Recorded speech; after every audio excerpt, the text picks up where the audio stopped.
چلیے سبھی ساتھی اللہ رب العزت کی جانب متوجہ ہو جائیں، قلبی طور سے، اور اللہ سے خوب مانگ کر بیٹھیں، خوب اچھی اچھی نیتیں لے کر بیٹھیں، اللہ کی رضا کی نیت سے بیٹھیں، اللہ کو پانے کی نیت سے بیٹھیں، قبلہ رخ ہو کر باوضو ہو کر تحیات کی حالت میں بیٹھیں، اچھے سے سر ڈھانک کر، اور اپنے گناہوں پر بہت ہی نادم ہو کر استغفار کریں، اور نبی پاک صلی اللہ علیہ وسلم پر بہت ہی عظمت کے ساتھ، بہت ہی محبت کے ساتھ پیارا سا درود پڑھیں ساتھیوں۔ چلیے استغفار کر لیجیے اور درود شریف پڑھ لیجیے۔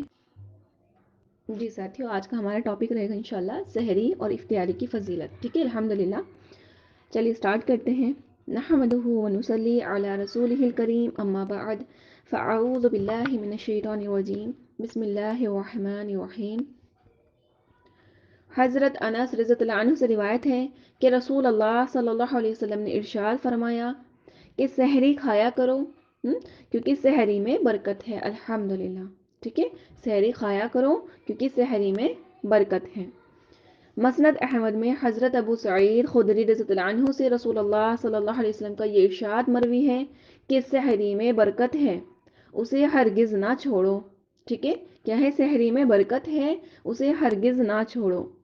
اگر کچھ نہیں تو اس وقت پانی کا ایک گھونٹ ہی پی لیا کرو، کیونکہ سحر میں کھانے پینے والوں پر اللہ تعالی رحمت فرماتے ہیں اور فرشتے ان کے لیے دعائیں خیر کرتے ہیں، سبحان اللہ۔ ساتھیوں، کھا کر کس کا فائدہ ہو رہا ہے ساتھیوں؟ کس کا پیٹ بھر رہا ہے؟ ہمارا، الحمدللہ، ٹھیک ہے۔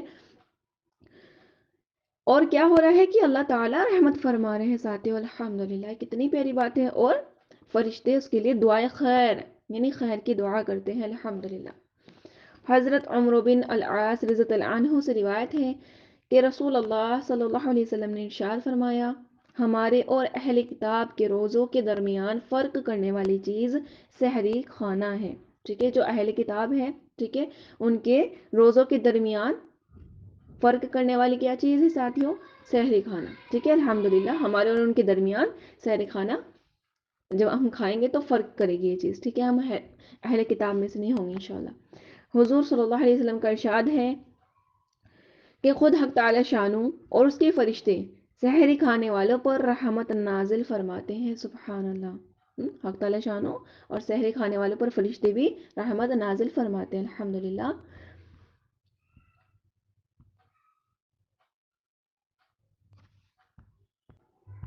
جی، اور ساتھیوں پتہ ہے اللہ کے نبی کیسے اٹھایا کرتے تھے؟ ہاں، کہ کہتے تھے گھر والوں کو کہ اٹھو، برکت کا کھانا کھا لو، ہاں، اس طرح اللہ کے نبی کریم صلی اللہ علیہ وسلم اٹھاتے تھے۔ اور اسی طرح سحری کے لیے اٹھانا کیا ہے ساتھیوں؟ سنت ہے، الحمدللہ۔ تو آپ بھی ایسے اٹھایا کریں، آپ کے جو بھی گھر میں جتنے ممبرس وغیرہ ہیں ان کو، ٹھیک ہے، الحمدللہ۔ رمضان میں گرمی میں ایک قطرہ کم از کم پسینے کا بہے تو 70 قطرے پسینے بہانے کے برابر ثواب ملے گا، الحمدللہ ساتھیوں، ٹھیک ہے۔ یہ تو کہنا ہی ہے کہ اٹھو، سحری کر لو، سنت کا کھانا کھا لو، الحمدللہ۔ اور روزوں کے لیے جو روزے نہیں رکھتے ہیں ان کو روزوں کے لیے آمادہ کرنا ہے ساتھیوں، کیونکہ دیکھیں رمضان میں گرمی میں ایک قطرہ کم از کم پسینہ کا بہے گا تو 70 قطرے پسینے بہانے کے برابر ثواب ملے گا، الحمدللہ۔ اور دیکھیں ساتھیوں، صحابہ کرام نے خون بہایا، ہم پسینہ تو بہائیں کم سے کم، ہاں، تو اسی لیے سب کو روزوں کے لیے آمادہ کریں انشاءاللہ تعالی۔ سحری کھانا سنت ہے، اس کو بہت زیادہ اس کا اہتمام کیا جائے انشاءاللہ۔ اس لیے سحری میں سنت کی نیت کریں ساتھیوں، اسی لیے سحری میں کیا کریں؟ سنت کی نیت کریں کہ اللہ، جو میں سحری کھاؤں گی نا، یہ میرے نبی کی سنت ہے، ہاں، اور یہ نیت بھی کریں کہ اللہ، تہجد بھی ساتھ ہی پڑھوں گی انشاءاللہ تعالی، تو اس کا نام قدردانوں میں ہوگا، الحمدللہ ساتھیوں، ٹھیک ہے، کہ اس نے کیا کی؟ قدر کی ہے، رمضان کی بھی انشاءاللہ اور سحری کی بھی، الحمدللہ، اور پھر تہجد کی بھی، تو اس کا نام قدردانوں میں ہوگا۔ جب بندہ رمضان میں سحری کھانے کے لیے اٹھتا ہے اور یہ نیت کرتا ہے، ہاں، تو بستر کہتا ہے، یعنی یہ نیت کیا کہ میں تہجد بھی ساتھ ہی پڑھوں گی، ہاں، تو بستر کہتا ہے، اے اللہ، تیری امر کو پورا کرنے کے لیے اٹھی ہے، اس کو قبر میں جنت کا بستر دینا، سبحان اللہ ساتھیوں۔ اور اپنے کپڑے تبدیل کرتا ہے، کیونکہ رات کو جو کہ ہم اللہ کے نبی کی سنت کرتے ہیں کپڑے چینج کرنا ساتھیوں، ہاں، تو وہ اپنے کپڑے تبدیل کرتی ہے، کب؟ سحری میں۔ تو جو رات کو پہنا تھا وہ لباس، اور جو پہننے والا ہے، ہاں، پہننے والی ہے وہ لباس، دونوں اس کے لیے دعا کرتے ہیں، سبحان اللہ، کہ اے اللہ، اس کو جنت کے جوڑے پہنا دینا، سبحان اللہ ساتھی، کتنی پیاری بات ہے۔ اور جب کعبہ کی طرف رخ کر کے نماز پڑھتی ہے تو کعبہ دعا کرتا ہے کہ اللہ جب یہ قبر میں جائے تو اس کا چہرہ کعبہ کی طرف کرنا۔ سبحان اللہ ساتھیوں، تہجد کی وقت روزانہ عام دنوں میں دعائیں قبول ہو رہی ہیں ساتھیوں۔ ہاں، تہجد کے وقت روزانہ عام دنوں میں دعائیں قبول ہو رہی ہیں، اور سحری میں رمضان میں دعائیں قبول نہ ہو ساتھیوں، ایسا ہو سکتا ہے؟ بالکل بھی نہیں ہو سکتا ہے۔ اسی لیے کہا جاتا ہے کہ بہت زیادہ اہتمام کریں، نہیں تو بعضوں کو دیکھا ہے کہ بالکل اینڈ ٹائم پر اٹھتے ہیں، کھاتے ہیں، فجر پڑھتے سو جاتے ہیں۔ ہاں نہیں، ایسا نہیں، بالکل بھی نہیں کرنا ہے ساتھیوں، ٹھیک ہے؟ آنکھ نہیں کھلی کبھی، یہ الگ مجبوری ہو جاتی ہے، لیکن جان بوجھ کے نہ کیا جائے، ٹھیک ہے؟ جب عام دنوں میں دعائیں قبول ہو رہی ہیں تو پھر خاص دن الحمدللہ ساتھیوں، سحری ہے، الحمدللہ رمضان ہے، تو پھر کیا دعائیں قبول نہیں ہوگی؟ بالکل انشاءاللہ ہوگی۔ اس لیے تہجد کی نماز ضرور پڑھیں انشاءاللہ۔ آپ صلی اللہ علیہ وسلم نے رمضان میں تہجد کبھی قضا نہ کی الحمدللہ، ہاں، اور عام دنوں میں کبھی فوت ہوئی، ہاں، عام دنوں میں کبھی اللہ کے نبی کی تہجد رہ گئی نا ساتھیوں تو چاشت کی 12 رکعات ادا فرماتے، سبحان اللہ۔ اس لیے رمضان میں تہجد چھوٹنے نہ پائے انشاءاللہ تعالی ساتھیوں، کہ اللہ کے نبی اس کا کیا کر رہے ہیں؟ بھرپائی کر رہے ہیں الحمدللہ، کہ اگر ان کی تہجد چھوٹ گئی ہے تو چاشت جو 10 بجے والی نماز ہوتی ہے ساتھیوں دن میں، تو کیا کر رہے ہیں؟ 12 رکعت اس کی ادا کر رہے ہیں الحمدللہ، ٹھیک ہے ساتھیوں؟ تو ہمیں بھی انشاءاللہ کیا کرنا ہے؟ تہجد بہت اہتمام سے پڑھنی ہے انشاءاللہ، ٹھیک ہے؟ اب ہے دیکھیں سحری ہو چکی ہے الحمدللہ، اب ہے افطار۔ حضرت ابو ہریرہ رضی اللہ عنہ سے روایت ہے کہ رسول اللہ صلی اللہ علیہ وسلم نے ارشاد فرمایا، جی، حضرت ابو ہریرہ رضی اللہ عنہ سے روایت ہے کہ رسول اللہ صلی اللہ علیہ وسلم نے ارشاد فرمایا کہ اللہ تعالیٰ کا ارشاد ہے کہ اپنے بندوں میں مجھے وہ بندہ زیادہ محبوب ہے، سبھی الحمدللہ بندے ہیں لیکن سب سے زیادہ محبوب کون ہے؟ جو روزہ کے افطار میں جلدی کرے، سبحان اللہ ساتھیوں۔ اس میں بھی ہمارے فائدہ ہے کہ الحمدللہ ہمیں ویٹ نہیں کرنا پڑے گا کھانے کا، ہاں، تو اللہ کے زیادہ محبوب ہو گئے الحمدللہ، ہاں، یعنی غروب آفتاب کے بعد بالکل دیر نہ کریں، ٹھیک ہے؟ الحمدللہ جب ہماری اذان ہو جائے تو انشاءاللہ فوراً سے ہم کیا کریں؟ ہاں، روزہ اختیار کر لیں انشاءاللہ۔ حضرت سہل بن سعد رضی اللہ عنہ سے روایت ہے کہ رسول اللہ صلی اللہ علیہ وسلم نے ارشاد فرمایا کہ جب تک میری امت کے لوگ افطار میں جلدی کرتے رہیں گے، ہاں، جب تک میری امت کے لوگ افطار میں جلدی کرتے رہیں گے وہ اچھے حال میں رہیں گے الحمدللہ ساتھیوں۔ ہاں، کیا فرما دیا کہ جب تک ہم جلدی کریں گے نا افطار میں تو ہم اچھے حال میں رہیں گے انشاءاللہ الحمدللہ۔ اب دیکھیں سحری اور افطار کے اوقات کی اہمیت، سحری اور افطار کے وقت جو ہے نا ان کی اہمیت کیا ہے؟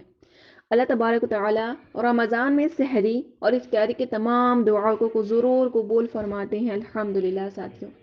بندے کا ہاتھ خالی لوٹانا عام دنوں میں اللہ پسند نہیں فرماتے ساتھیوں، تو رمضان المبارک میں سحری اور افطار کے اوقات میں دعاؤں کی قبولیت کیوں کرنا ہو الحمدللہ ساتھیوں، ہے نا؟ یہ بات ممکن نہیں کہ بندہ رب کے سامنے ہاتھوں کو پھیلائے، اپنے مسائل پیش کرے اور روئے، پھر مانگے اس یقین کے ساتھ کہ اللہ کے سوا دینے والا کوئی نہیں ہے، اور اللہ اس کے ہاتھ کو خالی لوٹا دے ساتھیوں۔ ایسا ہو سکتا ہے بھلا؟ نہیں، بالکل نہیں انشاءاللہ۔ جبکہ رمضان المبارک میں اللہ بہت خوش ہیں، اور دنیا کا دستور ہے ساتھیوں کہ خوشی میں نوازا جاتا ہے۔ ہاں، کوئی بادشاہ بہت زیادہ خوش ہو تو کیا کرتا ہے؟ وہ غریبوں کو بانٹتا ہے خوب، ہے نا؟ اس کے یہاں کوئی اولاد ہو گئی یا اس کی بیٹی کی شادی ہو رہی ہے ساتھی تو وہ خوب بانٹے گا، ہاں، تو خوشی میں نوازا جاتا ہے۔ پھر اللہ جیسا بادشاہ نہ نوازے ساتھیوں؟ ایسا ہو سکتا ہے بھلا؟ ہاں، یہ بات تو ممکن ہی نہیں اور یقین کرنے کے قابل ہی نہیں ہے کہ اللہ نہیں دیں گے، ہاں، وہ ضرور بضرور نوازے گا انشاءاللہ۔ اللہ تعالیٰ نے فرمایا کہ محمد صلی اللہ علیہ وسلم کی امت پر میں ایک مہینہ رمضان المبارک کا اتاروں گا، جب یہ امت پورا دن بھوکی ہوگی اور ان کے سامنے افطار کے وقت دسترخوان سجا ہوا ہوگا، ایسا کہ اس میں انواع و اقسام کے کھانے ہوں گے، لیکن ایسے وقت میں میرے حبیب صلی اللہ علیہ وسلم کی امت کا وہ فرد جو ان کھانوں سے بے نیاز ہو کر ہاتھ اٹھائے مجھ سے مناجات کر رہا ہوگا اور میرا حکم کا منتظر ہوگا، اس وقت میرے اور اس کے درمیان صرف ایک پردہ حائل ہوگا الحمدللہ رب العالمین ساتھیوں۔ ہم اس وقت گرم گرم بھجیے اور پکوڑوں میں اپنا وقت ضائع کر دیتے ہیں ساتھیوں، ہے نا؟ حالانکہ اللہ کے اور ہمارے درمیان ایک پردہ حائل ہے صرف، ہاں، کہیں سے آواز آتی ہے کہ بھائی کھجورے کہاں ہیں، تو کوئی پکارتا ہے کہ وہ شرمت نہیں بنا. ہاں، اور اتنا قیمتی وقت ہمارا اس طرح برباد ہو جاتا ہے ساتھیوں. یہ تمام چیزیں تو ہم زندگی بھر کھاتے ہی رہیں گے نا ساتھیوں، لیکن رمضان کے مہینے میں ہم عصر سے پہلے پہلے اپنے سارے کام نپٹا لیں. ہاں، اور عصر کی نماز سے فارغ ہو کر عبادات اور دعاؤں میں مصروف ہو جائیں انشاءاللہ. اللہ تبارک و تعالی فرماتے ہیں اے میرے بندے تو ایک قدم چل کر آ، میں دوڑ کر آؤں گا. ہاں، میں تیری دعائیں ضرور قبول کروں گا، رد نہیں کروں گا. ہاں، رمضان کے لمحات ہماری ساری بگڑی ہوئی زندگی کے جو ہمارے مسائل ہیں ساتھیوں بنانے کا وقت ہے انشاءاللہ. اللہ نے اپنے نبی کریم صلی اللہ علیہ وسلم کا حکم دیا کہ ان لوگوں کے پاس بیٹھو جو فجر اور عصر کے بعد اللہ کا ذکر کرتے ہیں. سبحان اللہ ساتھیوں، وہ ذکر کرنے والے کتنے اللہ کی نظروں میں عظمت والے ہوں گے الحمدللہ کہ اللہ کے نبی کو حکم دے دیا کہ فجر اور عصر کے بعد جو میرا ذکر کرتے ہیں ان کے پاس بیٹھو. سبحان اللہ. اور نبی کریم صلی اللہ علیہ وسلم نے فرمایا کہ میں اللہ کا شکر ادا کرتا ہوں کہ اس نے میری امت میں ایسے لوگ پیدا فرمائے جو فجر اور عصر کے بعد اللہ کا ذکر کرتے ہیں الحمدللہ. ہاں، کسی بھی طرح فجر اور عصر کے بعد اللہ کو یاد کریں ساتھیوں. ہاں، جیسا گھر میں بعد عصر تعلیم کو زندہ کریں انشاءاللہ، یہ تو بہت ہی پیاری چیز ہو جائے گی. ہاں، کہ عشاء کے بعد تراویح ہوتی ہے اور تعلیم کے لیے وقت نہیں ملتا تو پھر تعلیم کے ذریعے اللہ کا ذکر کر کے بھی ذکر بھی ہو جایا کرے اور دعائیں بھی انشاءاللہ تعالی ساتھیوں. ٹھیک ہے، تو ہم کچھ نہ کچھ اپنا سیٹ کریں انشاءاللہ کہ عصر سے پہلے پہلے ہمیں سارا کام نپٹانا ہے انشاءاللہ. کہ عصر کے بعد یا تو تعلیم کرنی ہے، ذکر اذکار کرنا ہے اور دعاؤں کا اہتمام کرنا ہے انشاءاللہ تعالی ساتھیوں. ٹھیک ہے، اب جیسے آپ سن رہے ہیں یہ جو میں آپ کو پوائنٹس بتا رہی ہوں، ٹھیک ہے، یہ آپ کے انشاءاللہ ذہن میں رہے اللہ کرے. ٹھیک ہے، تو پھر آپ عصر کے بعد اپنے فیملیز کو بتائیں انشاءاللہ تعالی ساتھیوں. آپ کی تعلیم ہو جائے گی انشاءاللہ اور آپ کی بھی انشاءاللہ پختگی آئے گی عمل کرنے میں، کیونکہ وہی ہے نا کہ ہم دوسروں کو بتاتے ہیں تو وہ چیز ہم پر اثر کرتی ہے ساتھیوں. مثال کے طور پر جو بول ہوتی ہے وہ ہم جب دیوار پہ مارتے ہیں ساتھیوں پلٹ کر ہماری طرف آتی ہے. تو یہ تعلیم کا بھی ایسا ہی ہے، میں گویا کہ آپ کو بتا رہی ہوں لیکن یہ مجھ پر اثر کر رہی ہے الحمدللہ ساتھیوں. ٹھیک ہے، تو آپ بھی اس کا بہت زیادہ اہتمام کریں انشاءاللہ تعالی. ٹھیک ہے ساتھیوں، ابھی چلیں دعاؤں کا تھوڑا سا اور بتا دیتے ہیں آپ کو.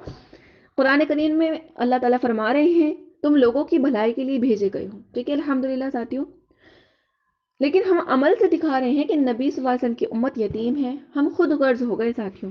جو دوسروں کی فکر کرے ناممکن ہے کہ اللہ اسے جنت سے محروم کر دے ساتھیوں.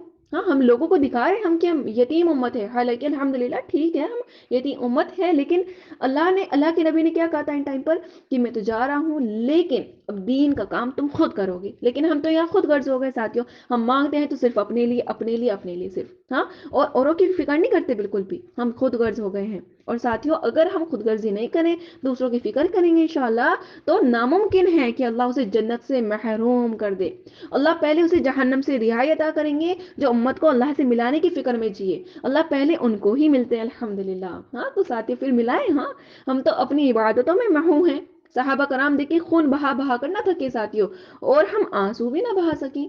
آخر میں امت کے لیے ہم صرف 4-5 منٹ کی دعا کرتے ہیں. ہم اللہ سے دعا کریں کہ رحمت خاصہ کا نزول ہو رہا ہے. اے اللہ تیرے خاص نبیوں میں محمد عربی صلی اللہ علیہ وسلم سب سے خاص ہیں. سارے نبیوں کی امت میں امت محمدیہ سب سے خاص ہے. جس امت پر اللہ کی توجہ خاص ہے اس وقت خاص امت کی طرف خاص توجہ اللہ کی مرکوز ہے. اور اللہ کے نزدیک سب سے خاص کیا ہے؟ وہ اس کا دین ہے الحمدللہ. یہ اللہ کو محبوب اور مرغوب اور مخصوص ہے ساتھیوں الحمدللہ. یہ اللہ کے نبی سے زیادہ محبوب ہے. اللہ کا دین اللہ کے نبی سے زیادہ اللہ کو محبوب ہے ساتھیوں. ہاں، خاص مہینے کے خاص ایام میں یعنی خاص دنوں میں کیوں نہ اللہ سے خاص چیز مانگ لیں انشاءاللہ.